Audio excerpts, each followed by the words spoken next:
a murder on said target person, victim, myself, is substantially increased if the man practices the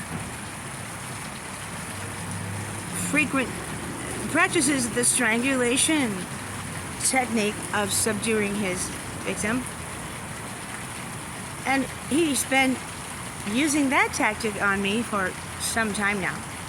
It took him a few years to accelerate to that extent, but when he did, it caused a lot of damage to my life.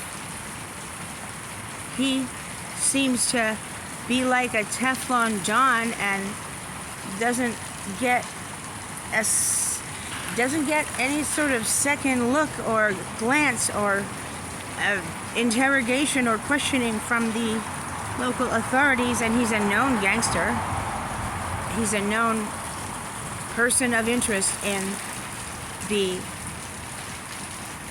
suspicious deaths of 10 people who were potential witnesses in cases that, if they had proceeded, would have landed him in federal prison for much longer than his 4-year sentence, which was reduced from a 20-year sentence due to his affiliation with President Bush and Cheney, who, according to Bill, was a co-conspirator in the financial fraud crimes that he committed under the influence of Vice President Cheney. This is the tale he tells. I don't know if it's true. He is a person with many delusions of grandeur and loves to brag and exaggerate and affiliate himself with people in high places so as to intimidate his victims.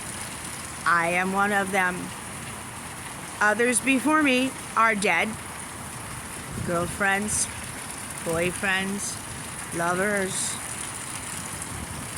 He has some dead people in his wake. So, why don't I leave him? Well, he has managed to deprive me of my money through various techniques of blackmail, extortion, strangulation, lies, pathological lies, unmet promises, fraud, and those types of techniques have worked on me because I desperately wanted him to be a person I could look up to and depend on and love and marry, making a lot of sacrifices to make that happen. But my sacrifices that I entered into willingly weren't enough. So he took everything. He has kidnapped me twice, held me in places against my will without the ability to leave due to lack of transportation, lack of identification, lack of funding, lack of options, because I've been held in isolation by this man for 4 years. Anytime I ever was out on my way or about to get ready to go to a social event, a class, a doctor's appointment, he would become so abusive that I would, more often than not, cancel my plans to stay home and watch over him to try to figure out what his next move was going to be to ruin my life. And to watch over my belongings and my possessions, because he's a very clever thief and a robber.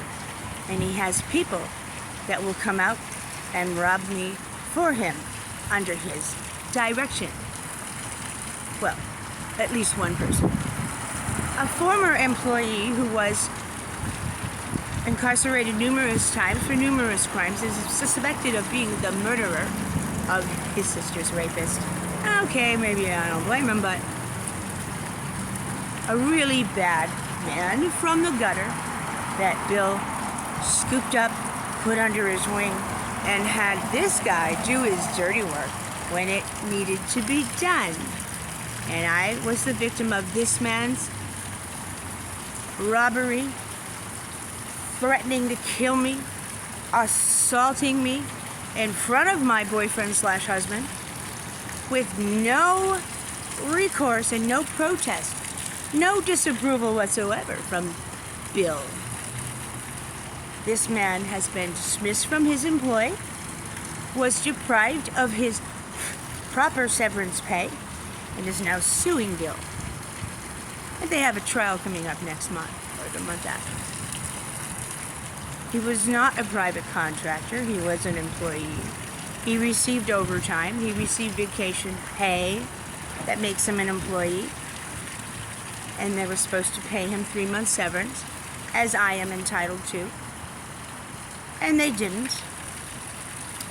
So, his very best right-hand man for all those years, the one he saved from crack addiction, and no one else would hire him because he was out of prison on a charge so heinous, I can't even mention it. Even he, his right-hand man, has turned on him and is now suing him for financial exploitation. Okay, so today I was assaulted and I was thrown to the ground. The whole house is trashed. The doors are ripped off their hinges. The cupboards are ripped off their hinges. All our possessions are all over the floor. And I was on my way to urgent care tonight to get a Toradol shot in my hip, because that's where I landed, right on my most injurious spot. Only they're no longer taking patients because they were so overloaded with patients. And that is because the primary care doctors in this town work for insurance companies, managed care companies, that force them to delay and deny and lie to us, lie to our faces about everything. There's no surgery for that. Take these drugs. Found out 2 of the drugs I've been prescribed for the last 5 years since I was assaulted at Embargo nightclub on Cape Cod can cause, especially with age and the use of alcohol and cigarettes, heart attack, stroke, upper respiratory infections, which I have right now. The medications are killing me. And they won't admit to me that there is surgery that will solve it. Well, so I'm changing primary care. I'm going to have to buy my own private insurance policy to ensure that I get some of the surgeries that I require instead of taking drugs that will kill me thanks to Big Farm. This is the truth, nothing but the truth. So help me God and Simon Layton. Security, take them all away. Who's going to run this town tonight? And Simon Layton signing off on Monday evening. November whatever. Who knows? I can't get the paper anymore.